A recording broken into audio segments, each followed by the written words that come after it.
What if I told you that toxic people have no real power over you unless you let them? The Stoics believed that no one can disturb your peace without your permission. But how do you actually handle those who drain your energy? Stay with me, because today we're unveiling 13 powerful Stoic strategies that will transform the way you deal with toxic people. There will always be individuals in life who seem intent on undermining your happiness. They might criticize, manipulate, or simply overflow with negativity. But what if you could transform every encounter with such toxicity into a stepping stone toward inner peace? The wisdom of the Stoics teaches us that the only true control we have is over our own minds, and that is where your real power lies. Imagine yourself in a moment of conflict. Perhaps someone has just hurled harsh words at you, and in that instant, a surge of anger threatens to take over. This is where the first lesson comes into play. Control your reaction. Epictetus wisely noted that it isn't the event itself, but your reaction to it that matters. When you choose not to feed into the chaos, you reclaim control over your emotions. Think of their insults as background noise, a distraction that loses meaning the moment you decide not to amplify it. Next, consider the importance of establishing clear personal boundaries. When you calmly decide what behavior you will accept and what you won't, you send a powerful message.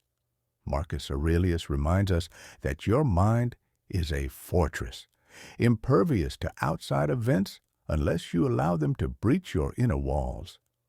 Setting boundaries isn't about confrontation, it's about preserving your peace. When someone oversteps, you don't need to justify your limits. Simply stand firm and let your resolve speak for itself. There's also tremendous strength in silence.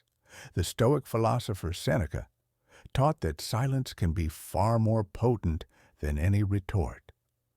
Toxic individuals often crave a reaction, a sign that they've succeeded in destabilizing you. By remaining silent and composed, you deny them that victory. Silence isn't a sign of weakness. It's a deliberate, powerful refusal to engage in their drama.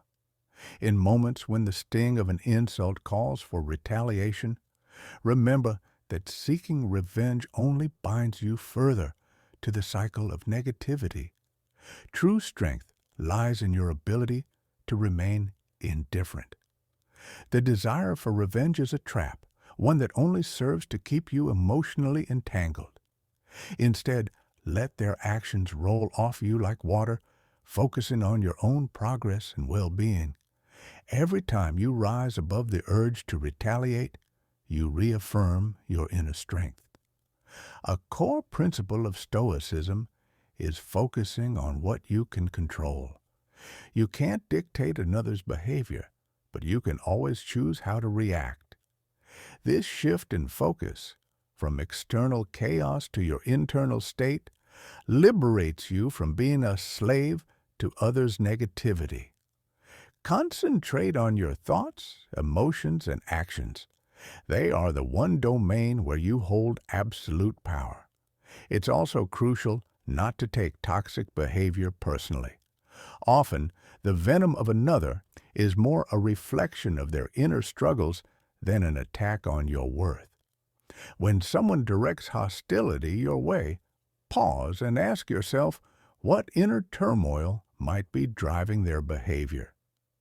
By understanding that their negativity originates from within them, you free yourself from absorbing it. Their critical words become less about you and more about their own unresolved conflicts. Facing discomfort head-on is another opportunity for growth. Every challenging interaction with a toxic person is a test of your character. Instead of shying away from these situations, see them as training grounds. Each moment of discomfort is a chance to cultivate resilience. With every instance where you choose patience over anger, you're not just surviving the encounter, you're evolving into a stronger version of yourself. Sometimes, the best antidote to negativity is humor. When you meet toxic energy with a lighthearted response or even a simple smile, you diffuse the situation. Humor is a subtle, disarming force. It shows that you refuse to be ensnared by petty provocations. It's as if you're saying, I see your attempt to upset me, but I choose a higher road, one that isn't measured by your standards. Keeping your emotions in check is essential. Marcus Aurelius reminds us that you have power over your mind, not over external events.